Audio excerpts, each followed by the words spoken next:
As you know, we are setting up our carrot lab today.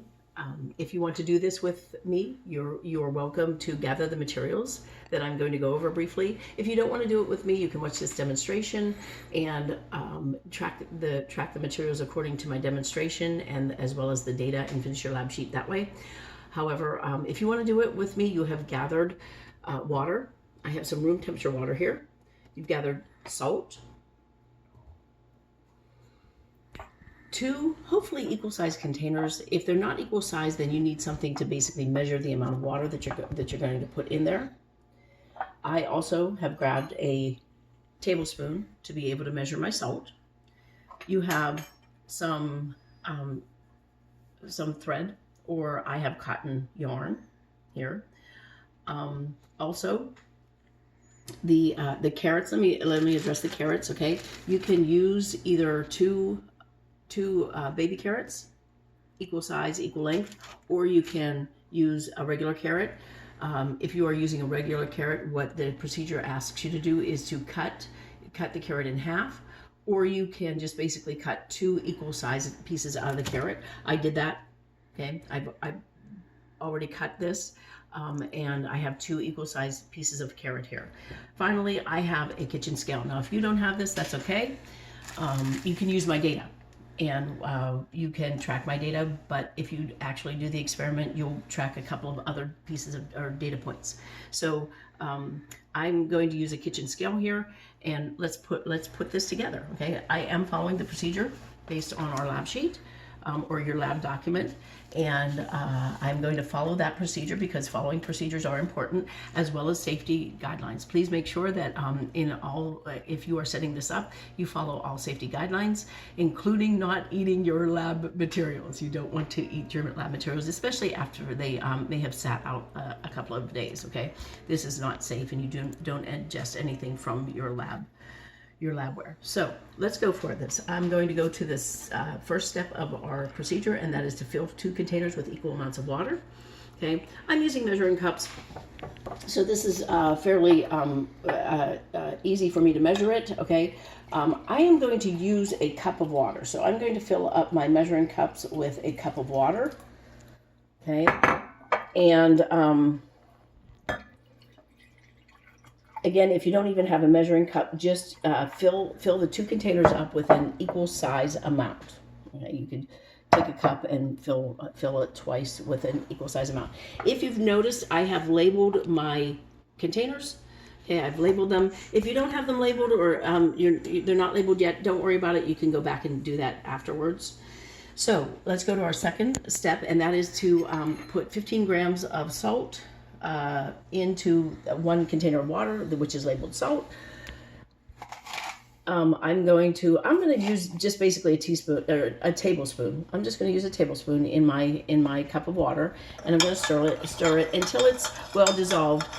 After a little bit of time, the salt that is not completely dissolved will probably end up in the bottom of the container, but that's okay.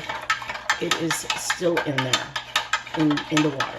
Okay, so our third step again is to cut a carrot in half. Okay, and I'm gonna let you make sure that you have your carrots. Okay, it says to cut the carrot in half, and if you are using a knife, please be careful. Okay, and after you cut your carrot in half, or you take your two baby carrots, what we want to do is we want to find the mass or the weight of the carrot. And I'm going to use my kitchen scale for that. The table that we're going to fill out for this particular lab, this table asks you to use grams. But being flexible in our present situation, I need to make note that my kitchen scale only measures to the 1/10 of an ounce. In ounces, it only measures whole grams. Therefore, I am going to use ounces. Okay, it's hard to not use the metric system in science, but I'm going to go ahead and use that. Okay, so this carrot is 1 ounce. So I'm going to identify this as my saltwater carrot, and I am going to put one ounce on my lab sheet. Okay, And I'm going to lay this by my salt water container, okay? Then I'm going to take my other carrot, and I want to always check that my scale is zeroed first before I put this in. And I'm going to put this one in, and this comes up to 1.1 ounces. So this is our freshwater carrot, and this is 1.1 ounces, okay? And I'm gonna write that down, okay? Then I will put that by my freshwater section, okay? So our our fourth step is to tightly tie a piece, I skipped a step. On our table, if you take a note, it asks you to observe the texture of the carrot. And in pressing my carrot's pretty firm. It's quite firm. That's what I would state.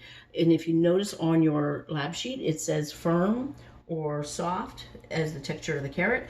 So the starting point of the saltwater carrot, I am going to write as firm, okay? Then I'm going to go to my freshwater carrot. I'm going to feel that, and I'm going to make sure that it's firm, and it is firm, okay? And I'm going to write down firm on my chart, okay? Please also note that on your lab sheet, it also talks about the fit of the thread. And our next step in our experiment is to actually tie the thread around the carrot very, very tightly. So please understand that why we're doing this is that we are observing the osmosis of the water, the movement of water from an area of high concentration into an area of lower concentration, which would be the cells of the carrot. And by tying this tightly, we are going to find out whether or not later on the fit of this thread is more loose or even tighter, okay? So I'm going to tie that very tightly, and I'm going to do the same thing with my freshwater carrot here, okay?